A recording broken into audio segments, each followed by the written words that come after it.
Pasangan dari Tuhan. Siapa yang tidak kenal dengan Esther dan Ruth?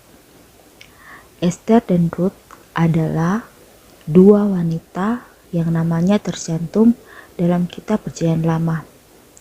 Kedua-duanya memiliki pasangan yang dipilihkan Allah untuk menjadi pendamping mereka.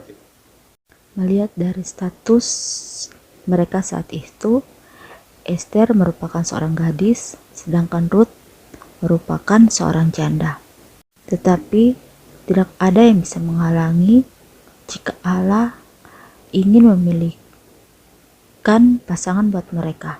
Selain kesamaan dari pasangan mereka yang dipilihkan oleh Tuhan, mereka juga memiliki kesamaan yang lain, yaitu mereka tidak menentukan standar pasangan mereka, tetapi mereka menyerahkan total kepada Allah. Teman-teman, kita belajar dari kisah Esther dan Ruth.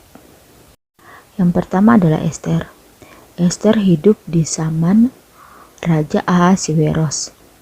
Esther menggantikan posisi Ratu Wasti, di mana Ratu Wasti saat itu dibuang oleh Raja Ahasiweros. Nah, ada 4 hal yang kita pelajari dari Esther. Teman-teman dapat membacanya pada kitab Esther 2 ayat 1 sampai ayat yang ke-18.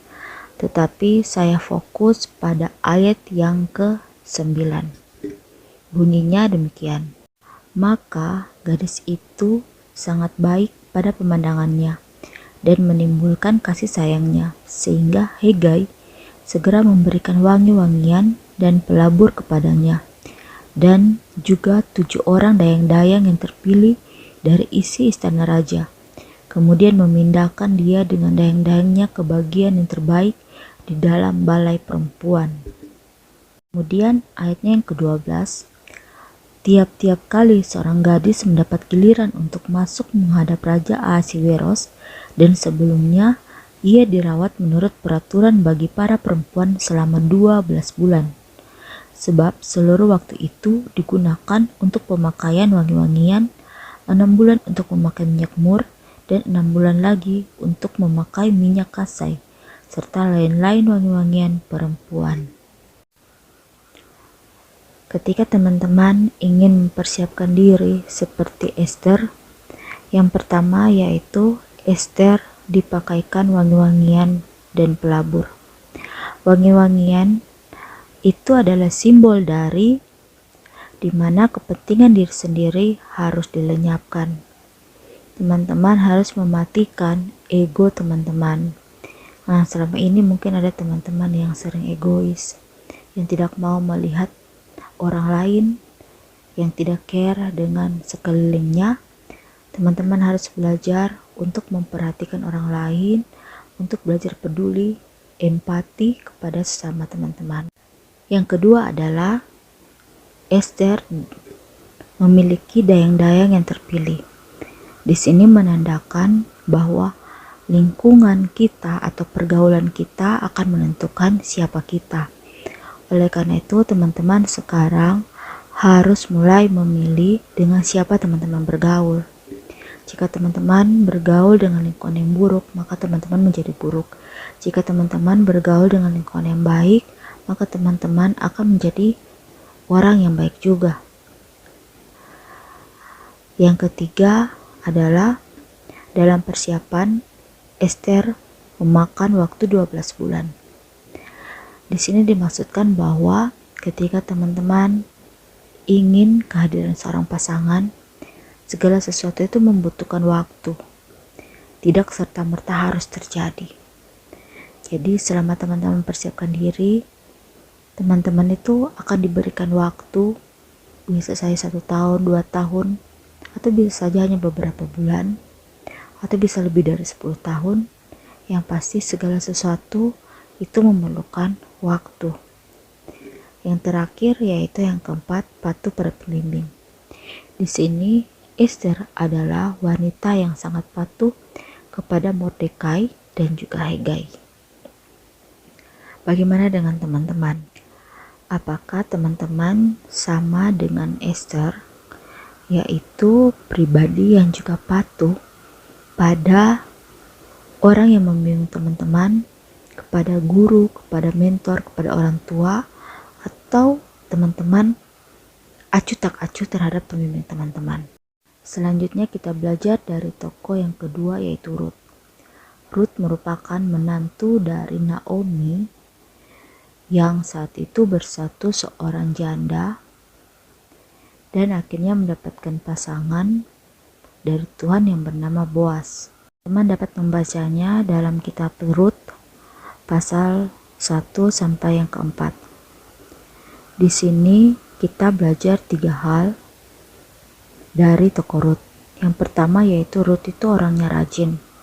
Terlihat dari kitab Ruth pasal 2 ayatnya yang kedua. Maka Ruth perempuan Moab itu berkata kepada Naomi, "Biarkanlah aku pergi ke ladang memungut bulir-bulir jelai di belakang orang yang murah hati kepadaku." Dan sahut Naomi kepadanya, "Pergilah anakku." Nah, di sini kita melihat Ruth adalah tokoh yang rajin.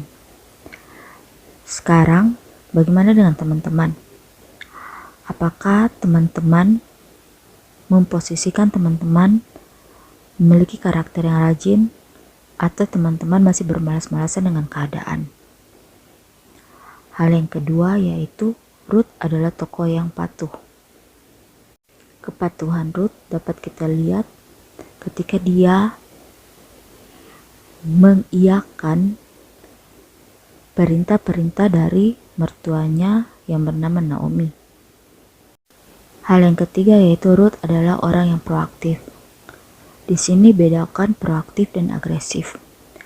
Proaktif itu adalah orang yang menjaring kualitas, mencari kualitas.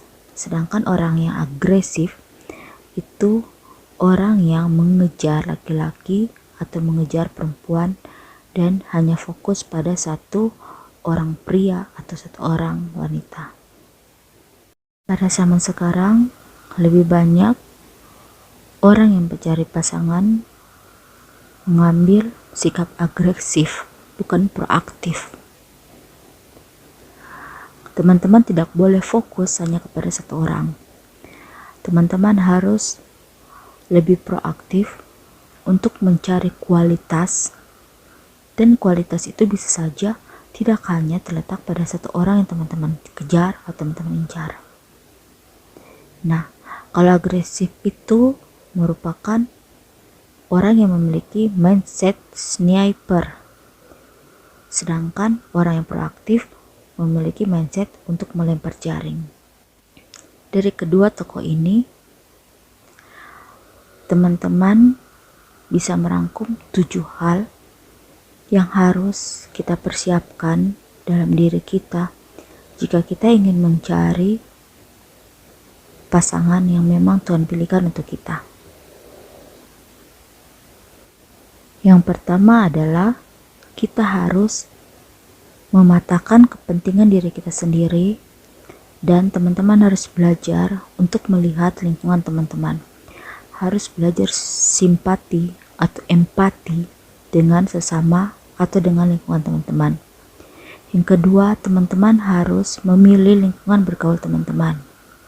Kalau selama ini teman-teman berada di lingkungan yang kurang sehat atau tidak sehat, teman-teman harus memilih teman yang bergaul yang sehat.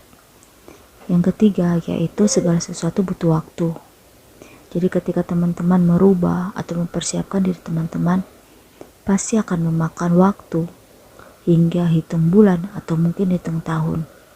Yang penting teman-teman belajar untuk mempersiapkan diri teman-teman saja. Yang selanjutnya, teman-teman harus patuh kepada pembimbing teman-teman. Bisa saja mentor, bisa saja pendeta, guru, atau kakak rohani atau siapa saja.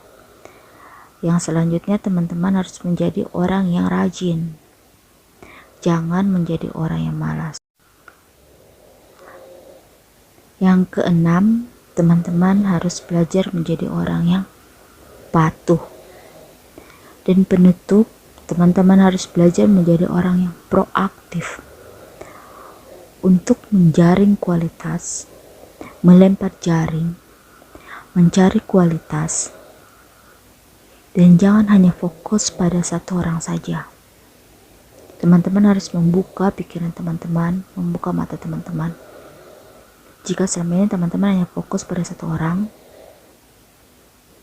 teman-teman harus merubah pemikiran teman-teman, merubah mindset teman-teman untuk melihat banyak hal di luar, membuka jendela lebar-lebar agar bisa memiliki mental proaktif.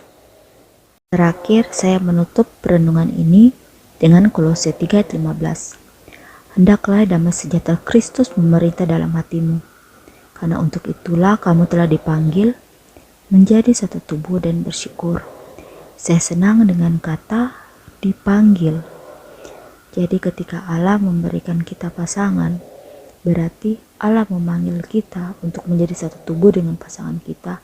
Artinya kita adalah orang yang spesial bagi Allah. Maka kita wajib untuk mensyukuri hal itu. Bayangkan saja, Allah memanggil teman-teman untuk menjadi satu tubuh. Misalnya teman-teman adalah orang yang duduk di belakang dalam suatu acara. Teman-teman dipanggil ke depan oleh pemilik acara tersebut. Itulah indahnya ketika pasangan kita dipilih oleh Allah untuk kita. Ada lagi satu kehebatan ketika Allah memilihkan kita pasangan, yaitu damai sejahtera memerintah dalam hati kita. Allah memberikan damai sejahtera walaupun mungkin dalam hubungan itu ada sedikit masalah. Tetapi karena Allah yang memerintah kita, yang memanggil kita, maka dalam masalah pun kita akan merasakan yang namanya damai sejahtera Kristus. Semoga renungan ini bermanfaat, berguna, dan memberkati teman-teman. Pilihan ada di tangan teman-teman. Apakah teman-teman ingin memilih sendiri pasangan teman-teman, atau apakah teman-teman ingin Allah memilihkan pasangan untuk teman-teman? Jawabannya ada pada teman-teman sendiri. Terima kasih.